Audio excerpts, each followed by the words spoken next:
तो मेरी माताजी गई स्कूल में मुझे फेल कराने के लिए। अच्छा।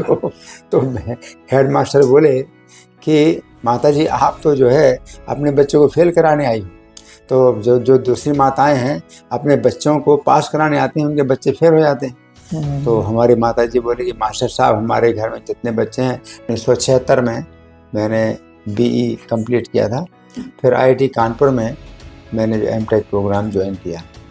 तो फिर आए तो इलाहाबाद मुझे ले गए, फिर वहाँ जो है मेंटल हॉस्पिटल में मुझे मेंटल हॉस्पिटल में कि मेंटल मतलब हॉस्पिटल में भक्ति की वजह से मेंटल हॉस्पिटल में? अच्छा। ना नहीं, वास्तव में अब वो ऐसा हो भी गया था ना कि कुछ याद नहीं आता था, तो हमारे पिताजी ने कुछ ऐसा कर दिया था, मुझे श्लोक भी याद नहीं आते थे। अच्छा अच्छा। तो फिर मेरा व्यवहार कुछ अलग हो ही गया था। तो फिर उन्होंने इसमें जो है इस दिशा में और आगे काम कर दिया। मेरे पिताजी ने जो काम किया ये थोड़ा और आगे काम कर दिया। तो उसमें जो है वो बिजली के जो शॉक्स होते हैं वो दिलाते थे। तो आपने वो मतलब कि शौक कितने टाइम तक मतलब आपको लेने पड़े? मतलब ये तो बहुत ही रोंगटे खड़े हो रहे सुनते ही कि तो डॉक्टर के सामने फिर वो बोलने लगे कि ये तो जो है दिन रात भजन करते हैं और खाते भी नहीं हैं, सोते भी नहीं हैं, भजन ही करते रहते हैं। तो डॉक्टर ने कहा तो आप चाहते हो कि उनको भर्ती करें हम? तो बोले हाँ भर्ती कर लीजिए। तो 1 महीने के लिए उन्होंने भर्ती करा दिया हमको। तो उसमें भी सप्ताह में 2 बार जो है वो इलेक्ट्रिक शॉक देते थे। तो इस तरह से गए शरण प्रभु राखी हैं सब अपराध बेसारी, कि अगर प्रभु की शरण में मैं जाऊंगा तो सब अपराधों को भूल करके मुझको जो है रक्षा करेंगे, रक्षा देंगे। तो हमारे साथ बहुत ही खास गेस्ट है जो कि इस्कॉन के बहुत ही पुराने डिवोटी है। प्रभु जी ने 22 खंडों में Bhagavad Gita as it is की व्याख्या की है, जो कि हर जनरेशन का व्यक्ति जो है पढ़ सकता है। आइए मिलते हैं और मैं बड़े दिल से स्वागत करता हूँ गीता माता प्रभु जी का। प्रभु जी नमस्कार। हरे कृष्ण। प्रभु जी हरे कृष्ण। मुझे बहुत अच्छा लग रहा है, मतलब यहाँ बैठ के आपसे बात करके मुझे लगा नहीं था कि मैं मतलब मिल पाऊंगा आपसे, बट भगवान की कृपा ऐसे रही। सो प्रभु जी सबसे पहले तो आपके जीवन के बारे में आप कुछ बताइए। देखिए, गीता में भगवान कहते हैं कि कोई व्यक्ति अगर पिछले जीवन में उसने अभ्यास किया है भक्ति का, तो वो उच्च लोकों में जाता है, पुण्यात्माओं के लोकों में जाता है, और फिर जब आता है वापस तो शुचि नाम श्रीमताम गेह योग भ्रष्टो भी जायते, तो वो पवित्र घर में और धनी घर में जन्म लेता है। तो मेरा जन्म जो है इसी प्रकार का जो है हुआ है कि मेरे जो पिताजी थे वो बड़े धार्मिक थे और राम कथा के बड़े विद्वान थे, और जब गाते थे राम कथा की चौपाइयाँ गाते थे तो बहुत ही मधुर उनकी आवाज़ निकलती थी। और जहाँ कहीं भी सत्संग होता था तो वो जाते थे सुनने के लिए, तो मैं उनके साथ जाता था। तो जिस समय मैं अपनी माता के गर्भ में था तो मेरी माताजी वैसे तो घर से बाहर नहीं निकलती थी, परंतु जब मैं अपने माता के गर्भ में था तो 12 दिनों में एक बहुत बड़ा यज्ञ जो होता है वो उस समय चल रहा था, और उस यज्ञ में बहुत दूर-दूर से जो साधु संत हैं वो एकत्रित हुए, और कई दिनों तक लगातार वहाँ प्रवचन चलता रहा। तो मेरी माताजी प्रवचन सुनने जाया करती थी। तो उस कारण से मेरा जो है संस्कार ये बड़ा ही प्रबल और पवित्र संस्कार बना कि गर्भ में जब मैं अपनी माता के गर्भ में था उस समय माताजी जो है सत्संग सुना करती थी। तो बचपन से ही मेरी जो आदत थी वो आध्यात्मिक प्रवचन सुनने में मेरी रुचि जो है ये थी। तो ये जो है मेरा गर्भ से हुआ। तो मेरे पिताजी बड़े विद्वान थे राम कथा के, और जो मेरी माताजी थीं वो सुना करती थीं।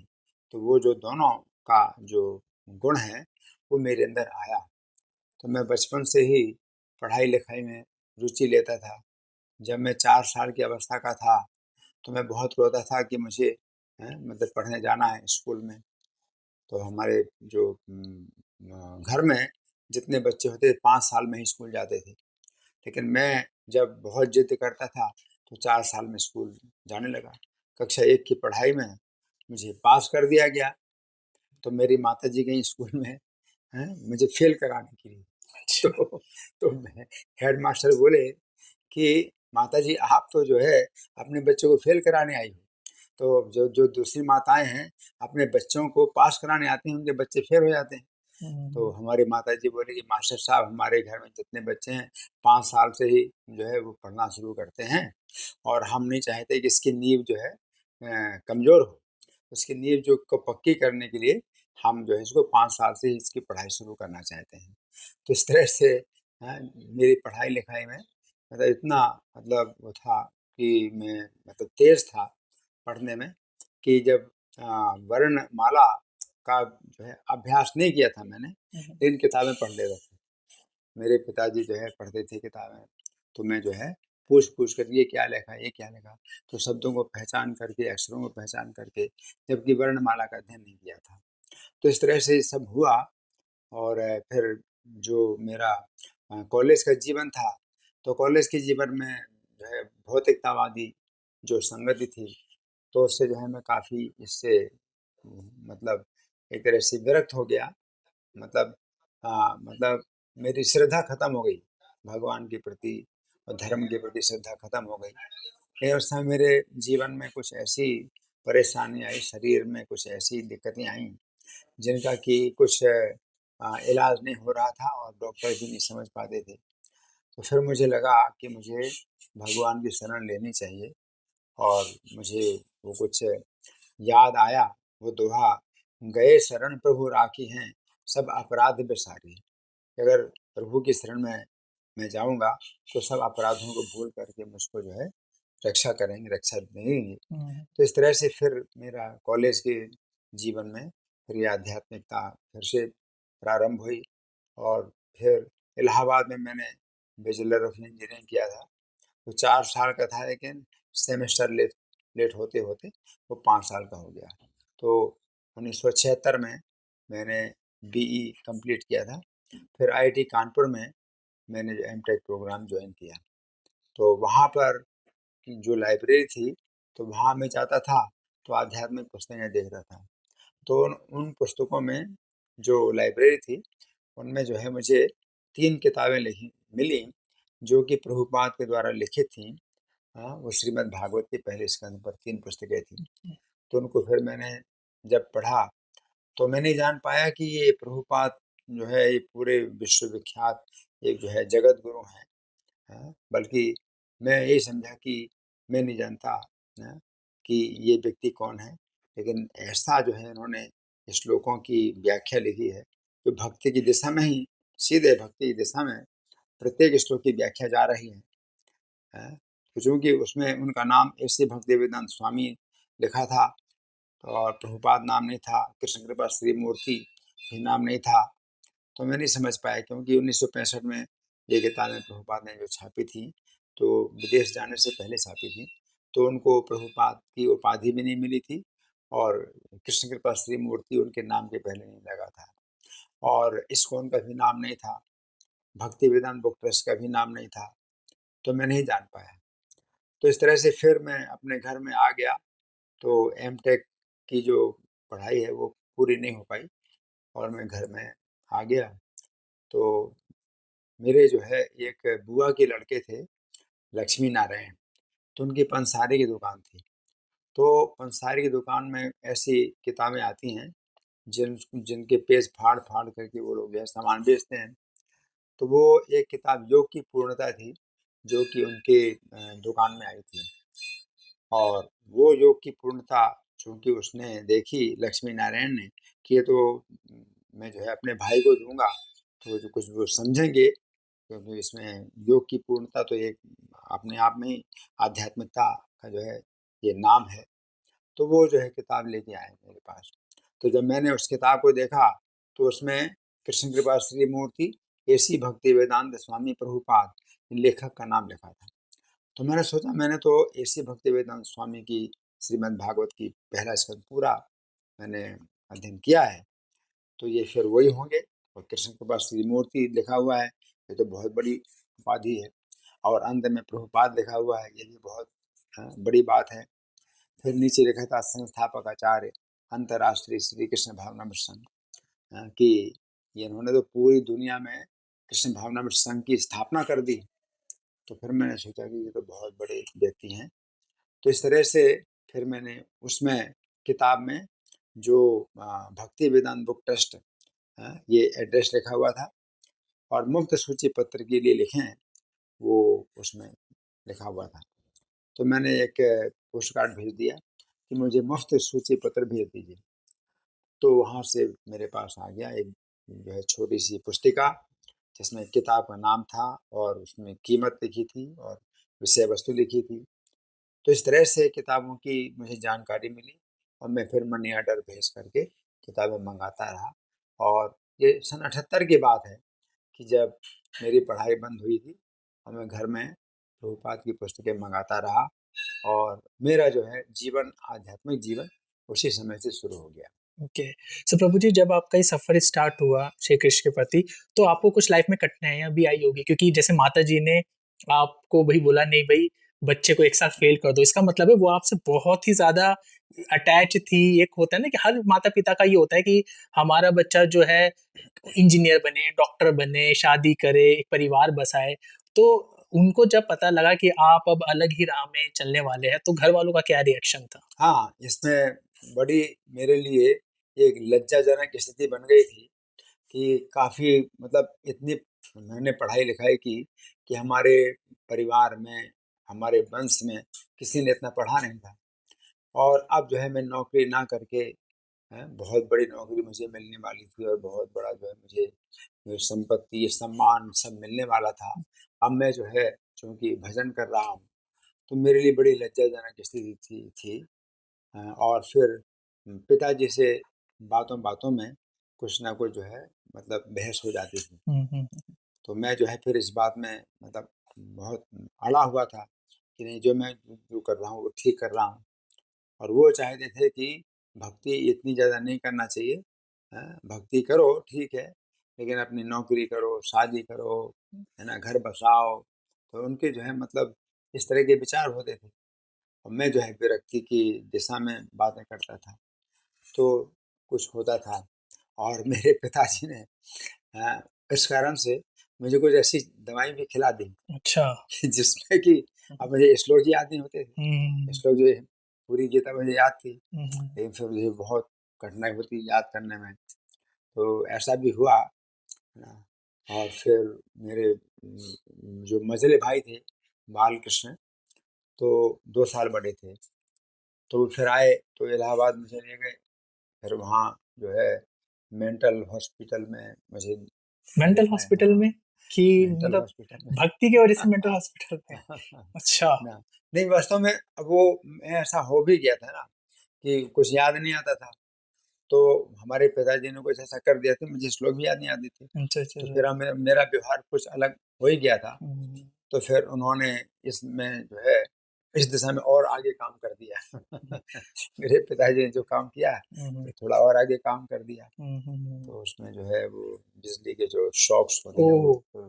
तो वो दिलाते थे, तो है ना? आपने वो मतलब कि शॉक कितने टाइम तक मतलब आपको लेने पड़े? मतलब ये तो बहुत ही रोंगटे खड़े हो रहे सुन के ही कि उन्होंने हमें 10 शॉक दिलाए थे ओके, बिजली 10। के, हाँ। और मतलब सब याददाश्त तो खत्म हो गई थी मेरी। और फिर दवाइयाँ चल रही थी, तो काफ़ी दिन तक दवाइयाँ चलीं। और फिर वो जो है मुझे ले गए कुनकुरी, जो मध्य प्रदेश में एक स्थान है, जहाँ पर वो लेक्चरर थे, तो उनके साथ मैं रहता था।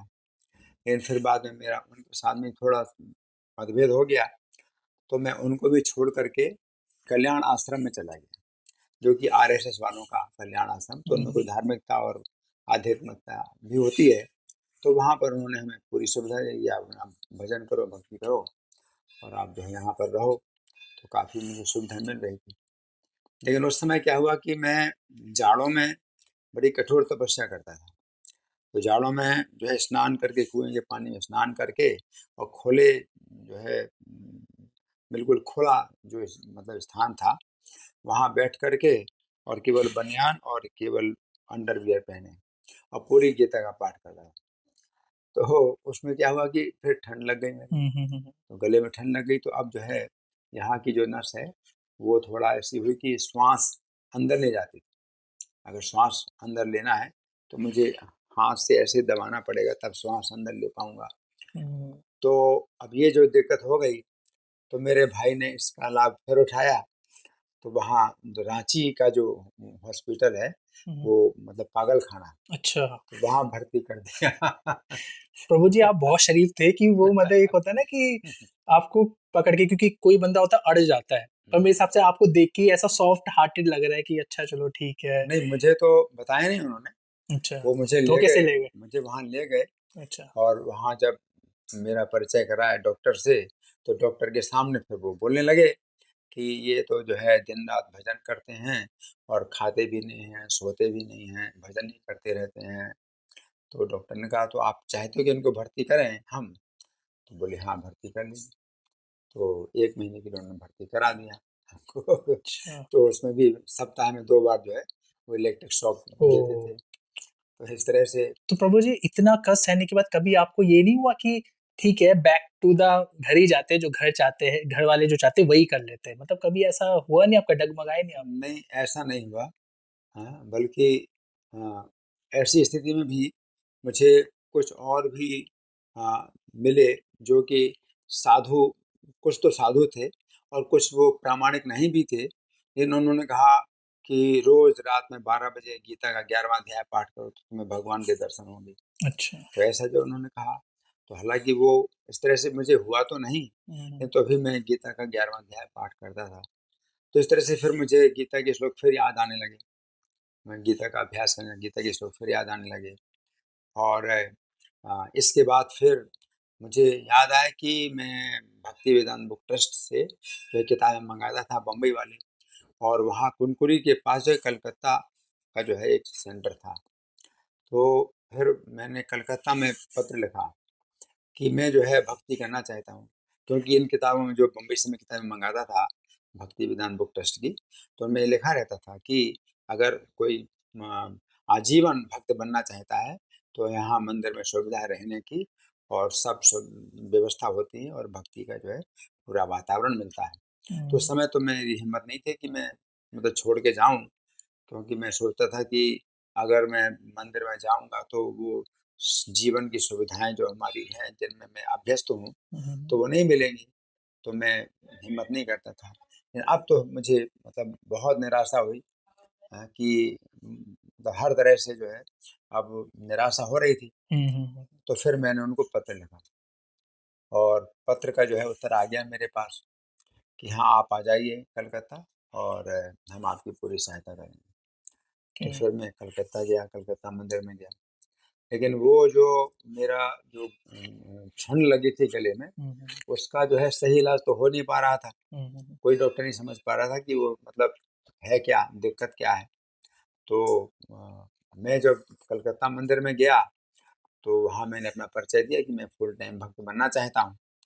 तो उन्होंने मुझे देखा, तो देखा कि कुछ थोड़ा दिक्कत हो रही है मेरे गले में। तो उन्होंने कहा कि भई बीमारों को तो हम नहीं रखते यहाँ, आप वृंदावन में चले जाओ। तो फिर उन्होंने एक लेटर लिखा वृंदावन के लिए, तो वृंदावन में फिर मैं कलकत्ता से वृंदावन में आया। तो वृंदावन में अगस्त 1983 में मैंने जॉइन किया था। फिर उस तरह से फिर मैं फुल टाइम डिवोटी बना इस्कॉन का। ओके। और फिर वृंदावन में फिर ये जो गले का जो रोग था, ये वहाँ पर भी ठीक नहीं हो रहा था। और एक मेथोडिस्ट हॉस्पिटल था मथुरा में। वृंदावन में अभी तो बहुत सुविधाएँ हैं, उस समय तो हॉस्पिटल वगैरह कुछ नहीं थे वृंदावन में। बहुत थोड़े मतलब छोटे-छोटे कोई हॉस्पिटल थे। तो वहाँ मेथोडिस्ट हॉस्पिटल में भी हमने जो है जब दिखाया अपना गला, तो वो जो डॉक्टर थे वो बोले, "आप साइकियाट्रिस्ट के पास जाइए, आपका गला तो ठीक है।" अब मैं बहुत डर गया कि जहाँ साइकियाट्रिस्ट फिर मुझे भेज रहे हैं, साइकियाट्रिस्ट के पास भेज रहे हैं। तो रामकृष्ण का जो है वो हॉस्पिटल था एक, तो वहाँ पर जब मैं गया, तो वो जो गले के डॉक्टर थे, उन्होंने बताया कि आपको टॉन्सिल का ऑपरेशन कराना है। तो मुझे बड़ी राहत मिली कि भई ये डॉक्टर सही बता रहा है, लेकिन वो तो में ऑपरेशन करते नहीं। तो उन्होंने कहा, आप कृपा करके लिख दीजिए कि मेरा ऑपरेशन होगा गले का, तो उन्होंने लिख कर के दिया। फिर मैं दिल्ली में आया, तो वो मेरा ऑपरेशन हुआ मूलचंद हॉस्पिटल में। ओके। और मेरी जीवन की रक्षा हुई। श्वास जो है मतलब जो मेरी बंद हो रही थी, तो टॉन्सिल ही मतलब बढ़ गया था, ओके। तो टॉन्सिल का ऑपरेशन हुआ। ओके। लेकिन ये टॉन्सिल ऐसा नहीं था कि खाने पीने में कोई दिक्कत हो, वो कुछ ऐसी दिक्कत हो रही कि जो श्वास बंद कर रहा था कि श्वास अंदर नहीं ले पा रहा हूँ। तो कोई डॉक्टर समझ नहीं पा रहे थे। एक डॉक्टर जो रामकृष्ण हॉस्पिटल के थे, उन्होंने जो है सही मतलब इसको पहचाना मेरा रोग। और फिर यहाँ जो मूलचंद हॉस्पिटल में वो डॉक्टर बोले कि हाँ ये ऑपरेशन ही होना है। तो फिर मुझे बड़ी राहत मिली कि भाई ऑपरेशन तुरंत कर दो मेरा ऑपरेशन। तो फिर मेरा ऑपरेशन हुआ। प्रभु जी, जितना आपने स्ट्रगल फेस करा अपनी लाइफ में, आज के टाइम पे मुझे लगता है कि अगर कोई भी यूथ होता तो वो तो स्ट्रेस में, डिप्रेशन में चला जाता। इतना स्ट्रगल, क्योंकि काफ़ी फैमिली की तरफ से भी प्रेशर, वैसे भी प्रेशर। तो आज के यूथ को आप किस तरीके से, जैसे भगवत गीता की जो टीचिंग्स है वो हमें हेल्प कर सकती है चिंताओं से, या जॉब कर रहा हूँ छूट गई तो क्या होगा, बिजनेस कर रहा हूँ नहीं चल रहा क्या होगा, मतलब चिंताएं चिंताएं चिंताएं। तो भगवत गीता हमें कैसे इसे ओवरकम कर सकती है? देखिए, सबसे पहले तो हमें नाम की शरण लेनी है। तो मैं शुरू में ही जब मैं विद्यार्थी था, विद्यार्थी जीवन में भी ज़्यादा से ज़्यादा गीता प्रेस की जो किताबें वो मिलती थी। तो गीता प्रेस की किताबों में गीता का जो संदेश है वो तो सही नहीं मिलता था। और उसमें गीता का जो संदेश है वो यही मिलता था कि निर्विशेष हमें बनना है, निराकार बनना है। और भक्ति की चर्चा होती थी, लेकिन फिर उसमें जो है निर्विशेषवादी की विचार आते थे। तो गीता का जो है संदेश हमें सही मिल नहीं रहा था। लेकिन सही संदेश हमें इतना ज़रूर मिला कि हरिनाम के संबंध में जो है बड़े विचार और बड़े निश्चित जो है सिद्धांत मुझे मिले कि भई हरिनाम मतलब हमेशा लेना चाहिए। तो उस समय हरे कृष्ण महामंत्र का तो मैं जाप नहीं करता था, लेकिन कोई भी नाम, चाहे कभी राम का ही नाम तो मैं हमेशा लेता रहता, या कृष्ण का नाम हमेशा लेता रहता। तो इसी में ही मतलब मुझे शक्ति मिली नाम से। और हम नाम सबको बताते हैं। और गीता की जो है ये प्रभुपाद की जो व्याख्या है, ये तो बहुत देर में मिली, जिससे कि हम सही समझ पाए। और नाम में फिर और विशेष हमारी जो है मतलब वही श्रद्धा पैदा हुई, और प्रैक्टिकल हमें समझ में आया नाम की महिमा। लेकिन ये है कि ऐसे जो निराशा के जो अवसर थे, ऐसे अवसरों में मैं नाम हमेशा लेता रहता था कि नाम मैं नहीं छोड़ता। ओके। तो इतना ज़रूर था कि नाम की जो महिमा है, ये जो है मुझे गीता प्रेस गोरखपुर की पुस्तकों में मिली। लेकिन गीता का जो संदेश है, वो नहीं मिल रहा था। लेकिन फिर गीता की जो पुस्तकें मिली, प्रभुपाद के द्वारा पुस्तकें मिली, तो गीता की पुस्तक तो नहीं मिली, लेकिन इनमें जो है मुझे संदेश भक्ति का मतलब पक्का मिला कि सही दशा ये है। और फिर गीता की भी मिली। तो मुख्य बात ये है कि भगवत गीता जो प्रभुपाद ने दी है, तो वो जो है उससे लोग भक्त बनते हैं। बाकी जो गीता की जो टीकाएँ लिखी हैं, तो वो चूँकि वैष्णव नहीं हैं, ऐसे विद्वान हैं, तो इसलिए वो गीता की टीका जो भी लिखते हैं, उससे कोई व्यक्ति भक्त नहीं बनता, वो भ्रमित होता है। हर कोई सोचता है कि भई गीता में तो कुछ संदेश ऐसे ही दिया गया है कि भई हमें मतलब पूर्ण बनना चाहिए, अपने को ही परम सत्य मानना है, और हमें अपने को मुक्त समझ लेना है तो हम मुक्त हो जाएँगे। और कृष्ण की शरण लेना तो शुरुआत की बात है। जबकि हमें अब पता चल रहा है कि भगवत गीता की जो शिक्षा है, कृष्ण की शरण लेना तो बिल्कुल चरम उपदेश है भगवान का। और ये प्रारंभिक ज्ञान है कि आत्मा जो है नष्ट नहीं होता और शरीर नष्ट होता है। तो भगवान ने गीता में जो है दूसरे अध्याय में जो बताई बातें, तो आत्मा के संबंध में बताया है, जीवात्मा के संबंध में। तो ये पहला ज्ञान, प्रारंभिक ज्ञान। और कृष्ण की भक्ति ये जो है और आगे एडवांस नॉलेज।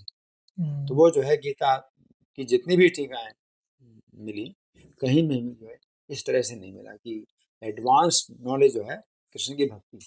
तो इसलिए गीता से लोग भ्रमित हुए। अब हम गीता की पुस्तकें बाँटते हैं, प्रभुपाद की पुस्तकें बाँटते हैं, तो लोगों की जो है बड़ी रक्षा हो रही है। तो अभी हमारा जो इस्कॉन में जो कार्यक्रम है, ये विशेष रूप से पुस्तकों का वितरण है। क्योंकि आपके जैसे लोग तो बहुत कम होते हैं जो हमारे पास आएँ और सुनें, समझें।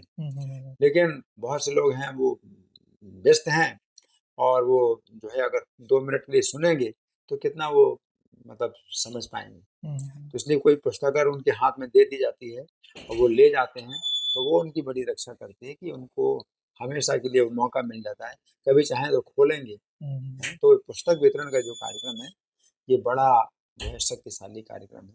इससे लोग जो है पूरी दुनिया में भक्त बन रहे हैं। प्रभु जी, जैसे ना काफी जैसे मोटिवेशनल स्पीकर है, वो भी बात करते हैं डेली लाइफ के बारे में।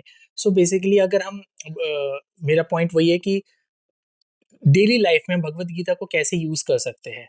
जैसे फॉर एग्जांपल के तौर पे कि भाई मैं जो हूँ अपने जीवन में ही रहना चाहता हूँ, माता पिता के साथ ही रहना चाहता हूँ, और मैं अपने कैरियर में बढ़ना चाहता हूँ, उसके साथ साथ हम कैसे कृष्णा को टीचिंग अपनी लाइफ में इम्प्लीमेंट कर सकते देखिए, भगवत गीता की जो प्रारंभिक शिक्षा है, ये बहुत आवश्यक है मनुष्य जीवन के लिए। और ये शिक्षा आज जो है, जो आजकल की शिक्षा है स्कूलों में, कॉलेजों में, वो बिल्कुल नहीं दी जा रही। आजकल की शिक्षा क्या है कि इस जीवन के बाद कोई अगला जीवन नहीं है, और इस जीवन के पहले भी कोई जीवन नहीं था, है? तो आज की शिक्षा लोगों को एकदम पशु बना रही। जैसे पशु है ना, तो वो कुछ नहीं समझ सकता कि अगला जीवन क्या है, अगला अगला जीवन होता है। हैं? तो आज की शिक्षा जो है मतलब इतना ज्ञान दे रही, इस कारण से लोग जो है भ्रमित हो रहे हैं और आत्महत्या भी कर रहे हैं, क्योंकि पिछला जीवन नहीं मानते। अब पिछला जीवन में हमारे कुछ कर्म थे, जिस कारण से हमें कुछ मिल रही परेशानियां मिल रही हैं। तो वो जो है इसमें बड़ा जो है बल मिलता है कि भाई कोई अन्याय नहीं हो रहा है, मेरे पिछले कुछ कर्म थे उनके अनुसार मुझे ये कष्ट मिल रहा है। लेकिन जब कोई व्यक्ति जो है पिछला जीवन मानता नहीं, अब इस जीवन में मैं जो है बिल्कुल निर्दोष हूँ, मैंने कुछ भी बुरा नहीं किया, मेरे साथ फिर बुरा क्यों हो रहा है? तो इस तरह से निराशा पर निराशा होती है और लोग आत्महत्या कर रहे हैं। तो सबसे बड़ी चीज़ ये है कि अगला जीवन है, अब पिछले जीवन के कारण मुझे कुछ कष्ट मिल रहे हैं, आपसे मिल रहा है, इनसे मिल रहा है, किसी से भी मिल रहा है, तो वो मेरे कुछ कर्म हैं। हैं? तो ये भी जो है लगता है कि भई ये मेरे साथ ऐसा गलत काम क्यों कर रहे हैं, गलत व्यवहार क्यों कर रहे हैं। लेकिन साथ-साथ एक दूसरा विचार भी आता है कि भई मेरे भी कुछ कर्म ऐसे हैं, जिनके कारण कोई भी कष्ट मुझे मिल रहा है या मेरे साथ अनिष्ट कुछ घटना हो रही है, तो मेरे कर्म हैं, वो भी हैं। तो इससे जो है कितना बल मिलता है कि व्यक्ति सोचता है कि ठीक है, चलो अब ये तो हो रहा है, लेकिन अब मैं क्या करूँ जिससे अगले जीवन में रक्षा हो। तो वो भगवत गीता जो है सबसे पहला जो सिद्धांत देती है कि न हन्यते हन्यमाने शरीरे, कि जीवात्मा नष्ट नहीं होता है, शरीर नष्ट होता है। तो इसमें बहुत विस्तार से भगवान ने कई श्लोकों में उसी बात को दोहराया है, और ये बात अच्छी प्रकार से जो है दिमाग में बैठाई है। तो भगवत गीता का जो है सबसे प्रारंभिक ज्ञान ये है। इसके बाद फिर ईश्वर की बात आती है कि हमें ईश्वर की शरण लेनी है। अगर हम यही सोचते हैं कि इस जीवन के बाद अगला जीवन है ही नहीं, तो फिर हर व्यक्ति क्या सोचता है कि इस जीवन में जो जितना अधिक मतलब आप भोग सकते हो भोग लो, अगला जीवन है ही नहीं। तो सब कहानी खत्म हो जाएगी। हैं। तो लोग जो है हर तरह के गलत काम करते हैं कि भाई हमें इंद्रिय तृप्ति करना है, करें, है ना? और इस जीवन में भी बड़े उनको जो है फिर अशांति मिलती है, और उनका कर्म जो है अगले जीवन के लिए भी बहुत बुरा बनता है। लेकिन भगवत गीता जब बताती है अगला जीवन है, तो हमारे कर्मों के अनुसार अगला जीवन मिलेगा, अगला शरीर मिलेगा, हमारे कर्मों के अनुसार मिलेगा। तो फिर मैं कैसे कर्म करूं जिससे कि मुझे ऐसी अनिष्ट घटनाएं ना देखने को मिले, और ऐसी जो है जो कई प्रकार की जो परेशानियां हैं वो ना मिलें, ऐसा शरीर ना मिले, 84 लाख योनियां भी, हाँ, ये कितने कष्टदायक हैं। पशु हैं और पक्षी हैं और कीड़े-मकोड़े हैं। तो ये योनियाँ भी मनुष्य से ही जो है मतलब मिलती हैं। प्रभु जी, जैसे भगवत गीता में भगवान श्री कृष्ण ने बोला है अर्जुन को कि तू सिर्फ एक निमित्त मात्र है, क्योंकि वो युद्ध तो नहीं कर रहा था। तो निमित्त मात्र का मतलब लोग ये समझते हैं कि, और एक्चुअली में कि चीजें जो है वो फिक्स है, जो भी अराउंड कुछ हो रहे वो फिक्स है। हो सकता है कि मैं घर से निकला, मैं यहाँ बैठा, मुझे नहीं पता था कि मैं आपसे मिल पाऊंगा या नहीं मिल पाऊंगा, मैं आपसे बात कर पा रहा हूँ अभी। तो क्या हमारे जीवन में चीजें फिक्स है क्या?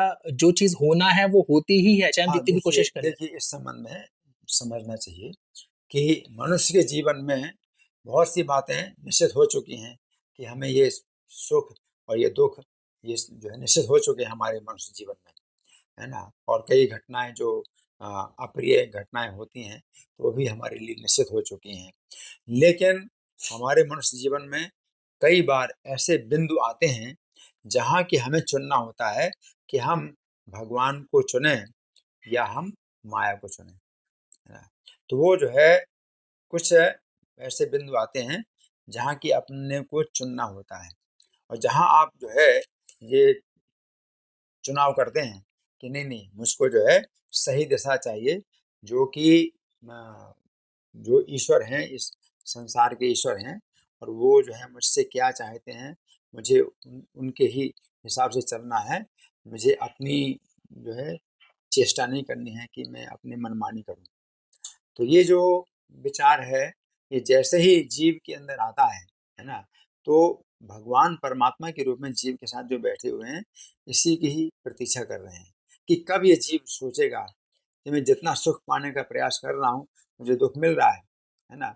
तो असली सुख की दिशा क्या है, जो कि मैं नहीं जानता। तो परमात्मा जीव के साथ में और मित्र की तरह बैठे हैं और वो इसी बिंदु का इंतज़ार कर रहे हैं कि कब ऐसा बिंदु आएगा कि जीव सोचेगा।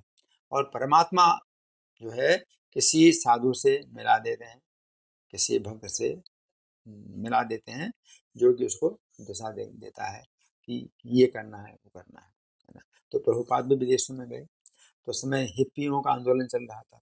तो लोग जो है अपने जीवन से बड़े निराश हो रहे थे और सच्ची शांति खोज रहे थे। लेकिन सच्ची शांति वो खोज रहे थे गलत चीज़ों में कि मांसाहार, व्यभिचार, जुआ, नशा में। परंतु उनके हृदय में जो ही थी इच्छा कि वो सच्ची शांति कहाँ मिलेगी।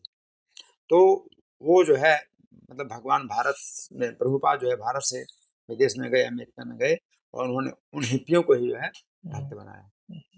तो प्रभुपाद का भी कार्य मतलब बहुत आगे बढ़ा और उन हिप्पियों को भी जो कि सच्ची शांति को गलत जगह खोज रहे थे, है ना? तो उनको भी जो है सही दिशा मिली। तो कहने का मतलब है कि सबके हृदय में भगवान बैठे हुए हैं और मनुष्य जीवन में जो है कभी बिंदु ऐसे आते हैं कि आप जो है सोचिए, हैं? कि मतलब क्या है, आप जो काम कर रहे हैं? तो ये जो है अपनी इंद्रिय तृप्ति की दिशा में आप जितना भी सोचते हैं कि मैं सुखी हो जाऊँ, तो आपको जो है शांति नहीं मिल रही, आपको जो है सुख नहीं मिल रहा और कई प्रकार की बाधाएँ आ रही हैं।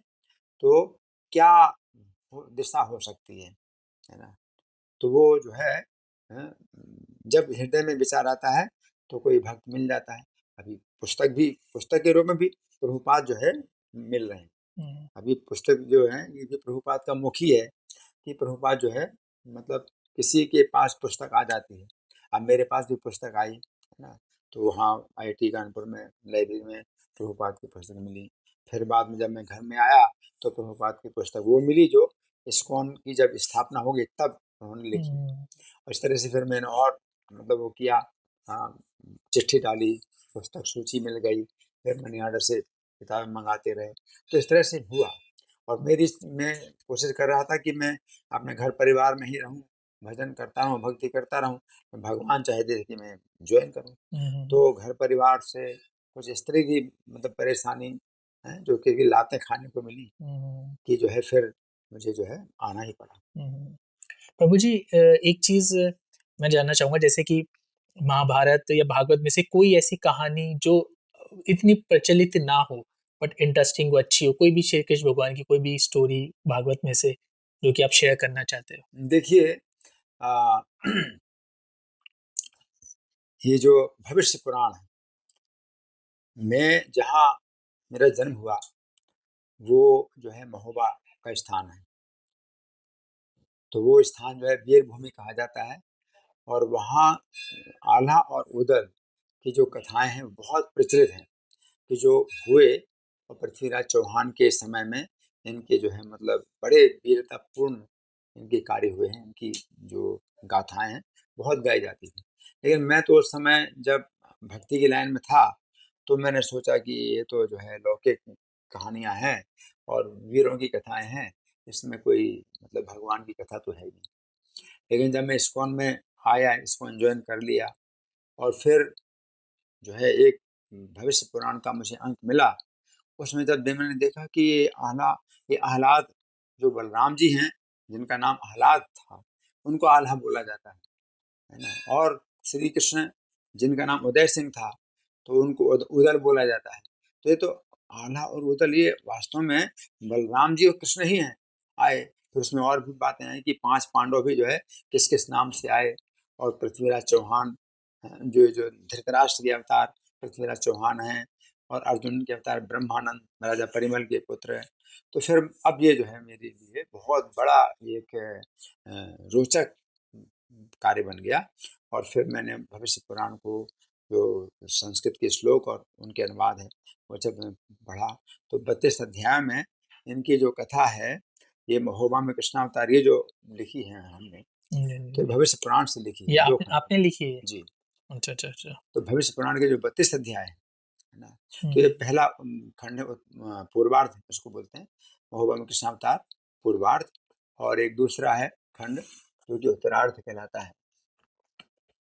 तो ये जो मैंने लिखी है ओके। उत्तरार्ध 2 खंडों में, ये इनका जो है जीवन चरित्र, जो ये श्री कृष्ण उदय सिंह के रूप में है। इनके वीरतापूर्ण जो इनके चरित्र हैं, वो बहुत रोचक हैं। इनकी कथा जो है, इसमें जो वर्णित है, बहुत रोचक है। और अभी इसकी एक फ़िल्म भी बन रही है, वो भी हमारे संपर्क में एक भक्त जो कि असित गोविंद प्रभु हैं, हैदराबाद में रहते हैं।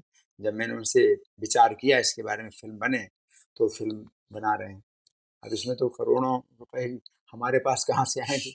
लेकिन कृष्ण ऐसे संकेत दे रहे हैं कि होगा, काम होगा, 2 साल में पूरी हो जाएगी फ़िल्म।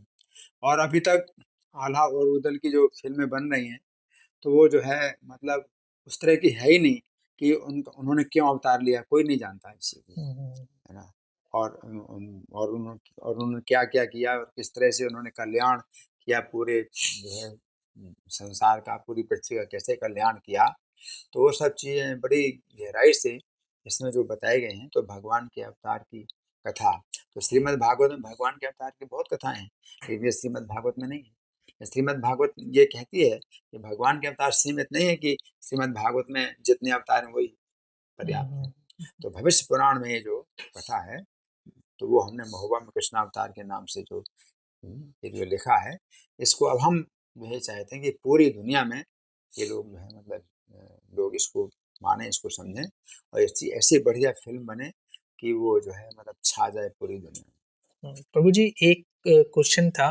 बहुत मैंने एक बहुत अच्छी बात सुनी थी कहीं पे, जैसे अगर आप भगवानों के मुकुट रख दो, तो आप पहचान नहीं सकते कि किस भगवान का मुकुट है। लेकिन उसी तरीके से एक मुकुट में अगर आप मोर का पंख लगा दो, तो फिर हर कोई समझ जाएगा, अच्छा ये भगवान श्री कृष्ण का है। ये मेरे माइंड में कैसे आया, क्योंकि इस बुक में भी भगवान श्री कृष्ण के उसमें ये पंख जो है लग रखा है। तो ये क्या मतलब कि ये मोर का पंख किस तरीके से रेजोनेट हुआ, मतलब कि देखिए, ये श्री कृष्ण का जो रूप है, ये ऐसा नहीं है कि उन्होंने कभी जन्म लिया था और जन्म के पहले वो नहीं थे। तो वो तो आते हैं अपने धाम से, और ये सब जो लीलाएँ इस पृथ्वी में जब करते हैं, तो उनका कुछ नमूना होता है, लेकिन उनका शाश्वत जो शरीर है, और जो उनका रूप है, और उनका जो मुकुट है, ये शाश्वत रूप से उनका ये है। तो बरहावतंसम उनके नाम में जो है आता है, बरहावतंसम। तो बरह का मतलब है मोरपंख, अवतंसम माने मुकुट। तो मोरपंख जो अपने मुकुट में धारण करते हैं, तो ये श्री कृष्ण की अपनी चॉइस है। By choice. हाँ, अपनी चॉइस है। एक स्टोरी भी जब मैं बरसाना गया था, तो उसमें क्या सही में श्री कृष्ण भगवान कहते हैं कि मोर बन के उन्होंने वहाँ पे नृत्य किया था राधा रानी को वो प्रसन्न करने के लिए। तो ये आज के टाइम में बड़ा प्रैक्टिकली समझना बड़ा मुश्किल होता है। अगर किसी साइंस के स्टूडेंट से, नॉर्मल यूथ से भी आप पूछोगे, तो वो मतलब सोचेगा कि कैसे कोई मतलब एक मोर बन के नृत्य कर सकता है, मतलब कि मतलब उनके क्या कहना चाहेंगे, क्या प्रैक्टिकली ऐसे ये पॉसिबल है? वैसे वो तो भगवान है, तो कुछ भी कर सकते हैं। बट अगर आप बाय जनरल लोगों के लिए बताना चाहे, डिफाइन करना चाहे इस लीला को। हाँ, देखिए, भगवान जब मोर बन के नृत्य करते हैं, तो ऐसा नहीं है कि उनका जो शरीर है वो मोर जैसा हो जाता है। लेकिन चाहे जितने भी पशु हों, चाहे जितने पक्षी हों, उनकी जितनी भी बोली है, जितनी जितनी चेष्टा है, वो भगवान से ही आ रही है। इसलिए भगवान आदि पुरुष हैं अगर, तो हर चीज में वो आदि हैं, मतलब उनसे ही मतलब आया है। चाहे कोई भी पक्षी की चेष्टा हो, चाहे बच्चे की चेष्टा हो, चाहे जवान की चेष्टा हो, हर चीज जो है उनसे आ रही है।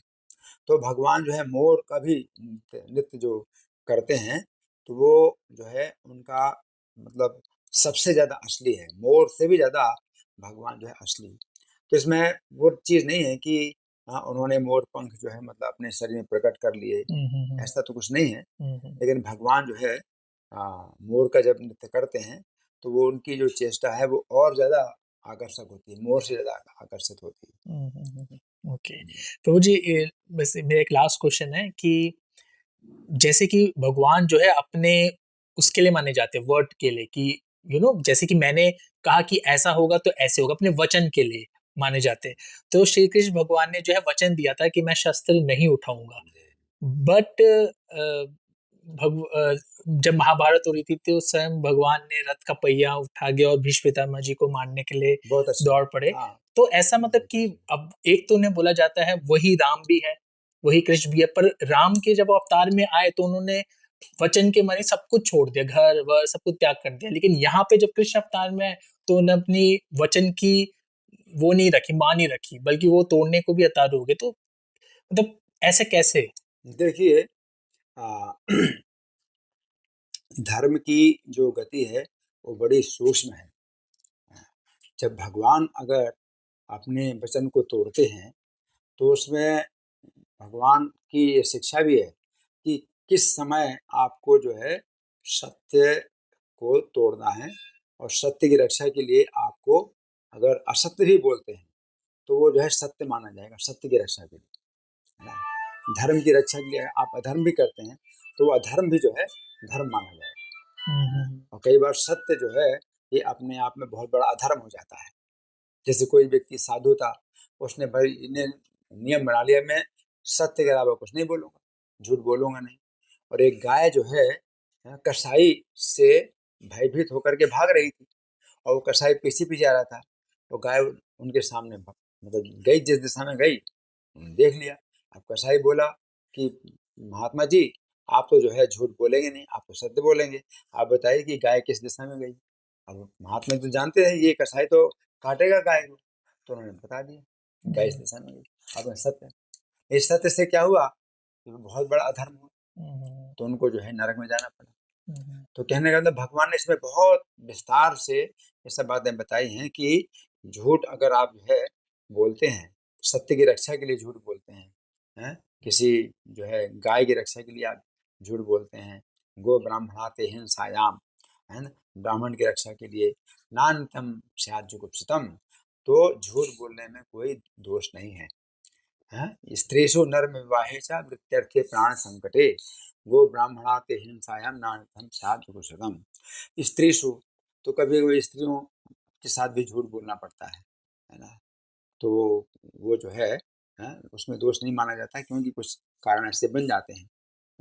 ये नहीं कि स्त्री साथ हमेशा झूठ बोले, कभी कभी झूठ बोलना पड़ता है स्त्री साथ। नर्म का मतलब हंसी मजाक में भी झूठ बोला जाता है, विवाह में भी झूठ बोलना पड़ता है, नहीं तो शादी नहीं होगी, किसी लड़की की शादी नहीं हुई, लड़के की शादी नहीं, तो झूठ बोलना था।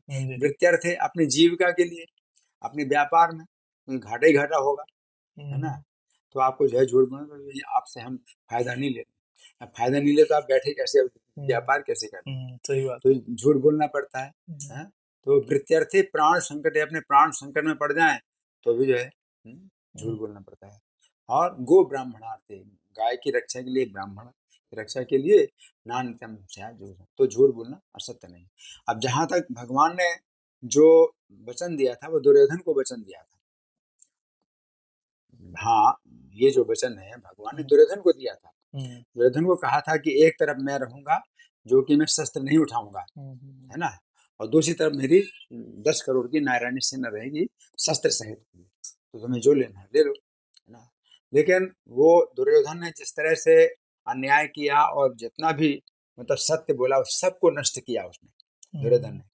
उसके साथ अगर भगवान कुछ अगर देते हैं वचन, तो दुर्योधन भी नहीं सोचता था कि कृष्ण जो है अपने वचन का पालन करे, कि दुर्योधन ने सब अपने वचन को सब नष्ट किया, सत्य को नष्ट किया, है ना, जो जुआ है, एक जुआ कपट का जुआ था कि जुआ होता है, असली जुआ होता है 50% आप जीतने की संभावना होती है और 50% हारने की। 100% अगर जीतने की संभावना है कोई व्यक्ति, तो वो तो जुआ है ही नहीं, तो वो कपट जुआ था। फिर उसमें भी जो है उन्होंने कहा कि भाई 12 साल जो हार जाएगा 12 साल का वनवास, 1 साल का अज्ञातवास। तो 12 साल का वनवास किया, 1 साल अज्ञातवासी किया। अब वो क्या बोल रहा है? अब वो बोल रहा है कि बिना युद्ध किए मैं ये सुई की नोक के बराबर भी जमीन नहीं दूंगा। मतलब सीधा सत्य को जो है नष्ट कर रहा है। तो इसमें फिर ये बताया जाता है कि सठे साठ्यम समाचरे, सठ के साथ सठता का ही व्यवहार करना चाहिए। तो दुर्योधन खुद भी आशा नहीं करता था कि कृष्ण अपने सत्य की रक्षा करेंगे। हैं, तो कृष्ण जो है सत्य उठा सकते थे। फिर भी दूसरी बात यह है कि भगवान ने जो है उठाया, लेकिन किसी का वध नहीं किया।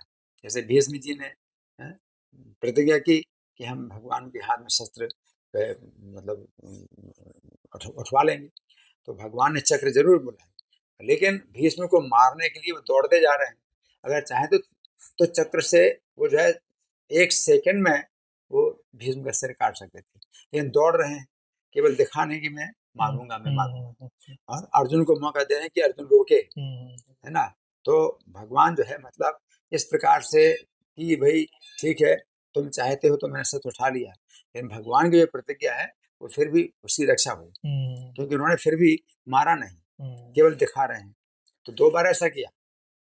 एक बार तो जो है चक्र उन्होंने उठा लिया था, है ना, दूसरी बार वैसे ही हाथ जो है ऊपर उठा करके भीष्म को मारने दौड़े, है ना। और सब लोग सोच रहे अब तो भीष्म मारेंगे, भीष्म मारेंगे, लेकिन भीष्म को मारना नहीं था, अर्जुन को मौका दे रहे कि तुम बचाओ।